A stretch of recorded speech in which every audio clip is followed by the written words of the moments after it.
écoutera parce que de toute façon, il n'y a pas d'Union Européenne sans la France. Et ils peuvent nous mettre toutes les amendes qu'ils souhaitent, ils n'accuseront pas le coup d'exclure la France de l'Union Européenne. C'est pas possible. Sans France, il n'y a pas d'Union Européenne. Et donc, de toute façon, nous ne sommes pas seuls non plus. Dans l'Union Européenne, il y a plusieurs pays qui ont tout intérêt à avoir des traités tels qu'on les propose, qu'ils soient de gauche ou de droite d'ailleurs. Je pense notamment à l'Europe du Sud, celle qui se fait piétiner par les politiques austéritaires. Vous pensez à l'Italie, par exemple? À l'Italie, à l'Espagne, Vous au ferez alliance Portugal. vous êtes prêt à faire alliance avec le mouvement 5 étoiles. Et, Oh là là.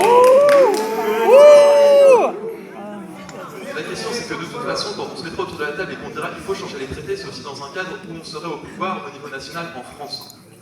Parce que de toute façon, on sait que c'est pas en envoyant un commando de députés insoumis qui porteront la voix et qui résisteront au Parlement européen qu'on pourra changer les institutions de l'intérieur. On le sait et il n'y a pas besoin de mentir à qui que ce soit pour vendre du rêve.